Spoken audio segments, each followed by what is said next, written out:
Je suis sur le mensuel, je m'appelle Gérard Lanvin. Ne confondez pas avec d'autres. Fatigué de me trouver dans ce monde connecté. Nous, ça fait 2 ans qu'on tourne avec cet album que Manu m'a permis de faire. Il a été pratiquement disque d'or et on nous a demandé dans pas mal de festivals. Ça fait 2 ans qu'on tourne avec mes mots à moi, parce que la différence en général avec ce que je pratique, c'est-à-dire le métier d'acteur, je joue avec les mots des autres. Et j'avais des choses à dire et Manu le savait. Et ce confinement nous a permis de nous réunir tous les deux et de passer du temps à composer cet album qu'on a appelé Lanvin, L''AN le chiffre 20. Parce qu'à cette époque-là, il y a encore 3 ans de ça, les mots coulaient du stylo, il y avait beaucoup de choses à dire.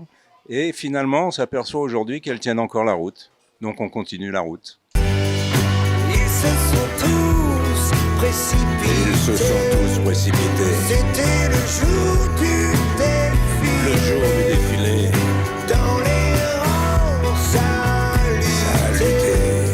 Mais quel autre choix pour tout faire basculer? En fait, j'ai fait un constat de l'an 20, L'' le chiffre 20. Donc on raconte les événements, la cour d'école, le petit harceleur, comme évidemment cet appel à l'aide que j'ai écrit pour toutes les femmes battues, et notamment Marie Trintignant, ma pote, qui s'est fait vraiment... ça a été un déchirement...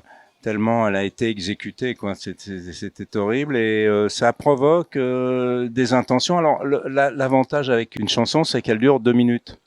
Il faut trouver la manière de parler du thème en 2 minutes. Alors qu'un scénario, il faut 1h30. Je ne sais pas écrire les scénarios. Je sais écrire des dialogues, je sais écrire des scènes de cinéma, mais je n'ai pas du tout l'esprit à la construction d'une histoire. Là, c'est des mini-histoires et j'ai l'esprit à cette construction-là, donc ça m'arrange. Elle m'a donné 2 garçons, fait de moi un daron.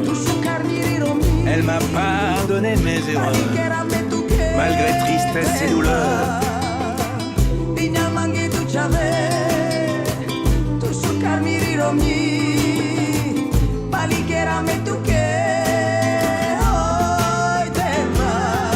C'est ma princesse, pleine de valeur, loin des bruits, des rumeurs. C'est une mécanique d'écriture. J'ai appris ça avec Coluche, en écrivant des sketchs avec lui. Moi, je faisais les brèves de comptoir à l'époque où elles n'existaient pas encore, puisque moi, je travaillais avec Coluche, mais j'étais inconnu au bataillon. Donc, j'ai l'oreille ouverte.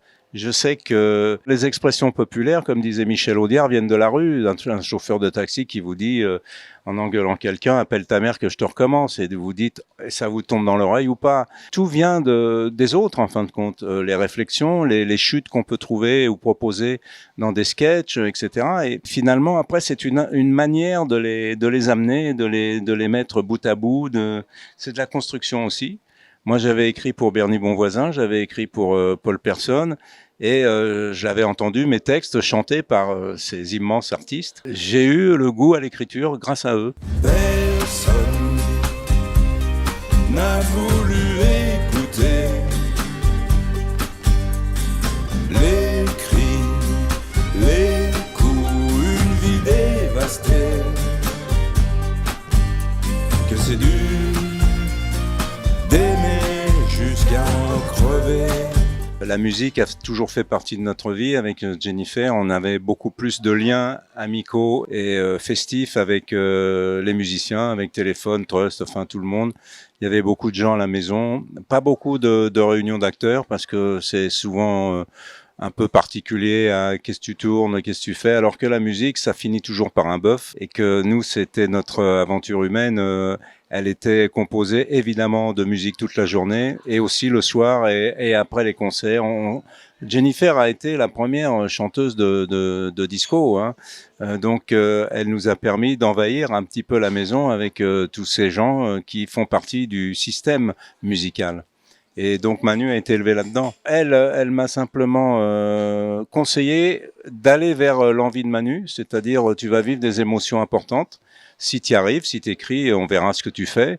Donc j'ai évidemment eu besoin de son avis, parce que Jennifer est un compagnon de vie que j'estime énormément et surtout qui a une philosophie de vie et surtout une force qui, si elle m'avait dit, écoute, c'est un peu léger tout ça, tu dis rien de vraiment intéressant, donc elle me l'aurait dit. Et là, elle m'a dit, vas-y, tu peux y aller maintenant.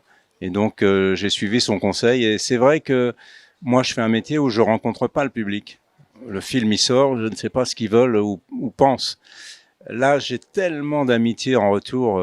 Chaque fois qu'on fait une scène, c'est incroyable, cette émotion de partage et cette fidèle amitié qu'ils ont avec moi, c'est incroyable. Rien ne passe aussi vite que le temps. Il fuit sans retour comme un coup de vent. Il est la nuit qui travaille sans bruit, c'est lui le maître tout au long de nos vies, si fragiles. C'est du blues, du rock'n'roll, la musique populaire en même temps. Nous, on est élevés dans cette tradition-là. Moi, j'ai écouté tellement cette musique que j'ai une façon de bouger qui correspond à cette musique. Donc, si vous voulez, elle me transporte à chaque fois. Là, on va aller ce soir jouer dans le théâtre de Verdure. On a fait des répètes cet après-midi, mais déjà, même sans personne, on est dedans à fond, nous, parce que la musique nous transporte. C'est l'avantage de la musique. Les mots, maintenant, sont français. Les gens avaient besoin peut-être d'un chanteur qui, sur cette musique-là, chante en français. Parce que, en fin de compte, c'est souvent en anglais. Parce qu'elle est beaucoup plus musicale, la langue. Mais là, j'ai la chance d'avoir trouvé une solution avec Manu. C'est-à-dire, je peux faire passer des mots en français et donc les gens ont cette musique, la reçoivent et avec la vibration que ça propose. Et en plus, il y a l'écoute. Donc, on a, en tout cas, nous, ce plaisir-là, c'est-à-dire on est rempli chaque fois qu'on sort de scène et qu'on a fait le spectacle.